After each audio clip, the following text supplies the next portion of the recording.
pagkakaalam ko meron talaga siyang mga health conditions, kaya siya may nurse na kasama lagi. And then meron siyang mga gamot at meron siyang mga gadget na kailangan na kasama niya lagi din. Pero sinasabi ko sa inyo kanina, mag-ingat kayo sa election cheating. Matindi ito. Hindi kami nagsasabay sa airplane na silang mag-asawa or kaming mag-ama. Hindi kami nagsasabay sa airplane kasi pag nahulog yung airplane, mauubos kami lahat. Oo, sinabihan ako ng nanay ko. Sinabihan ako ng nanay ko, sabi niya mag-ingat ka dahil ikaw ang susunod. Ma'am, ito pong private plane, ito pong chartered plane na pinagsakyan po kay PRRD. Pag-aari daw po ito ng isang congressman na si Congressman Zaldico. Tama po ba? Hindi ko alam kung sino ang may-ari ng airplane. Pero nung nakita ko na sinasabi nila na galing sa Pilipinas lang yung airplane, nakikita na natin na Private. Politiko, ma'am. ginagawa nila talaga. They should be held accountable dito sa mga nangyari senaryo ngayong araw na to. Sino? Ang should be held accountable. At hindi ka naman.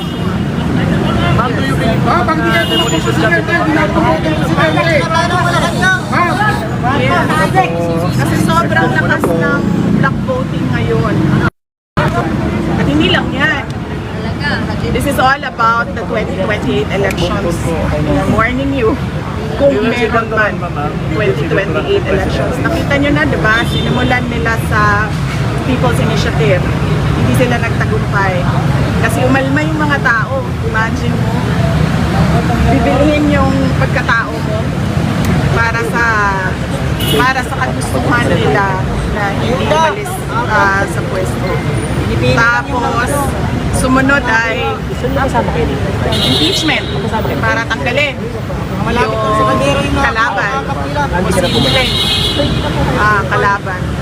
Ngayon, dahil lumalakas yung PDP block voting of 9 candidates, natanggalin nila si President Duterte.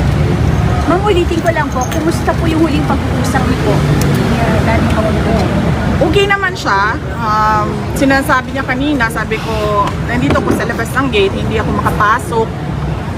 Sabi ko, hindi kita personal na mabigyan ng instructions, pero tinext ko na, sabi ko minessage ko sa kanila lahat kung sino man yung nandun sa loob, ano yung kailangan mong gawin. And then he said na huwag ka na magantay dyan, umuwi ka na. So, hindi ko rin naman magawa na iwanan ng ating dating Pangulo. Hindi dahil tatay ko siya, pero dahil hindi ko matanggap na nagiging doormat tayo ng mga dayuhan. Ganito lang tayo, mga maliliit na mga tao kung ikumpara mo sa ibang bansa. Pero alam mo yun, dapat may pride tayo ba? Dapat tayo kampi-kampi Pilipino. Ma'am, how is he taking this? Magkaisa tayo. Nagkausap kami kagabi.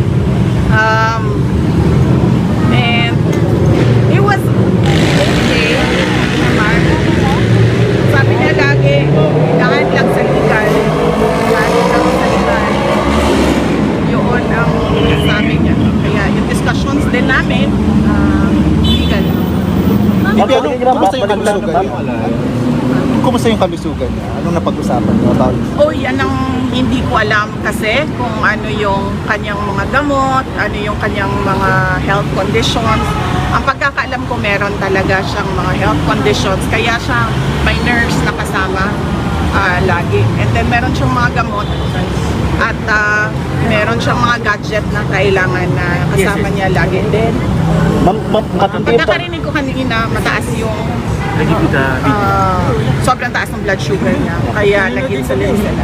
Ma'am, how true are the reports na nangingigaw po ng asylum si former President Duterte sa China, but was denied by Wala. I was there in Hong Kong. Wala siyang kausap from the Chinese government. And in fact, sabi niya, kung maalala nyo, 4 p.m. yung flight niya sa Cathay Pacific, di ba? Sabi niya, agahan natin ng 7 a.m. Willingly surrendering himself to the jurisdiction of Philippine authorities, not the ICC. Ma'am, habang lumalapit yung eleksyon, ma'am, tumitindi yung personal na panggigipit. Sa tingin nyo, babaliktad din po ang lahat? Kaya nga sinasabi ko kanina, sir, nandyan yung tao. I mean, tagalin man nila si former President Duterte sa equation sa midterm elections, nandyan yung taong bayan at lumalakas yung block voting ng PDP 9 candidates. Pero sinasabi ko sa inyo kanina, mag-ingat kayo sa election cheating. Matindi ito.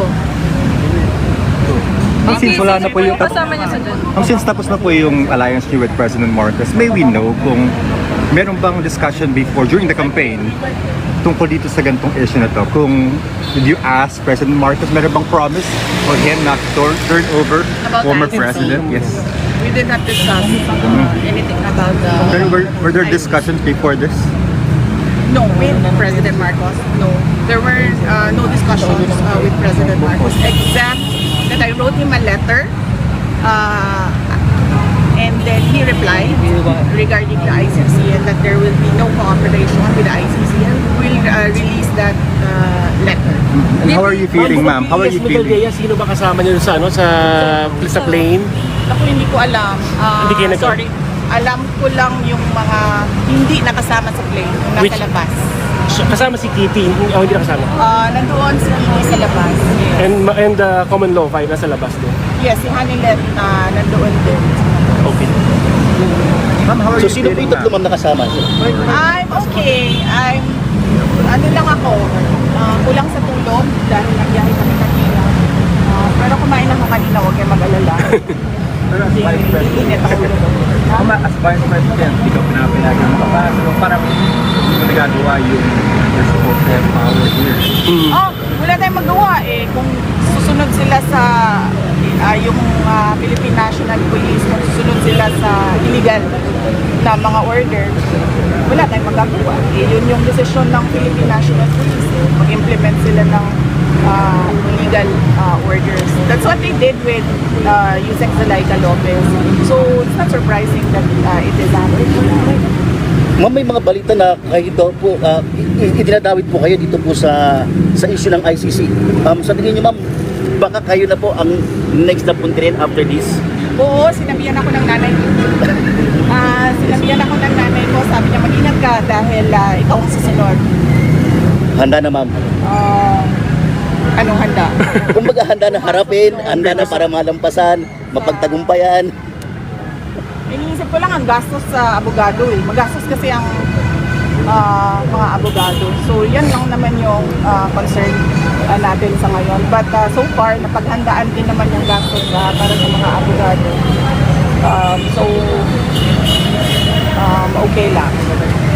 Yes, my mother warned me about me as the next target for the ICC. Ma'am, ba't di pala kayo magkasabay umuwi ng Pangulo? Para pinapalayo ko ba niya sa kumbaga sa circle na kumbaga wag ka na idamay ng pamumulitika? Hindi. Kasi ano kami, kung napapansin nyo, kahit dati, hindi kami nagsasabay sa airplane. Na silang pakisawa or kaming mag-ama. Hindi kami nagsasabay sa airplane kasi pag nahulog yung airplane, mauubos kami lahat. Kaya Okay. never kami nagsasabay sa mga Ma'am, Kaya hindi rin ako makapagsabi sa loob na sasama ako sa airplane na yan. ma'am, ito pong private plane, ito pong chartered plane na pinagsakyan po kay PRRD. Pag-aari daw po ito ng isang congressman na si Congressman Zaldico. Tama po ba? Hindi ko alam kung sino ang may-ari ng airplane. Pero nung nakita ko na sinasabi nila na galing sa Pilipinas lang yung airplane, nakikita na natin na Private. Politiko, ma'am. Ginagawa nila talaga. Okay. Ma'am, may labag po ba dito, ma'am, sa paggamit ng private plane? Yan ang hindi ko alam. I have to talk to ICC lawyers. Sa ngayon, ang alam lang namin is dapat siya dinala sa local authorities. Ma'am, nag-update po ba sa inyo sila Attorney Torion at Attorney Vic Rodriguez tungkol po sa certiorari petition? Hindi ko pa nakausap si Attorney Vic Rodriguez at si Attorney Torion. So, ang nakakausap ko si Attorney Delgra, Martin Delgra ang nakakausap ko, and si Attorney Harry Roque. Ma'am, pag naisakay po ba si former President Duterte papuntang Netherlands, do you now consider to run for 2028 presidency?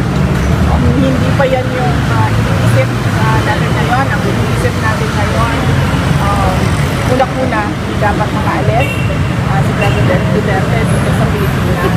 At pangalawa, kung pipilitin man ng gobyerno na ipadala sa Hague si former President Duterte, paano natin siya mapapalit ng food?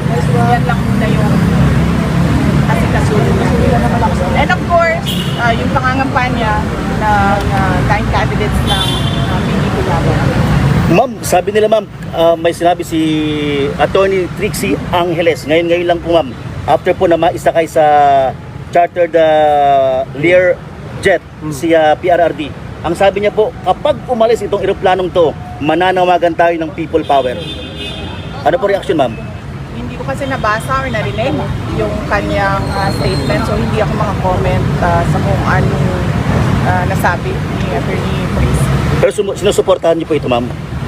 Hindi ko yan, hindi yan ang concern ko ngayon. Ang concern natin lahat ngayon ay paano mapanatili dito sa Pilipinas si President Rodrigo Duterte. So tulungan ninyong taong bayan, tulungan ninyo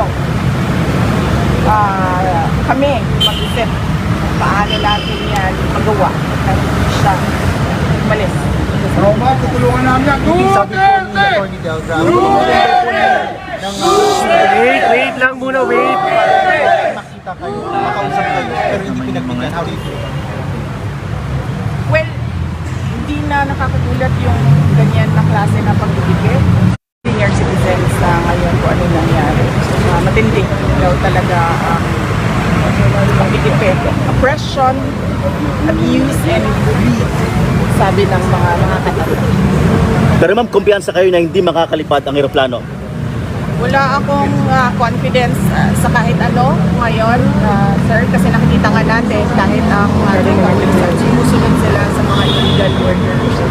So, kahit ng ating mga tao, ang korupsyon sa ating budget, ang kawalan ng development projects, ang nangyari sa PhilHealth, ang nangyari sa ngayon na tila ba we are stagnant, hindi tayo umuurong forward. Nandito lang tayo, walang nangyayari sa bayan, walang nangyayari tungkol sa kahirapan. Yan yung totoong problema ng bayan. Hindi yung ICC, impeachment. Ma'am, pahabol, nakausap niyo po si President, si PBBM, ma'am? Wala. Hindi kami nagkausap ni President Laos. There's no talking to someone.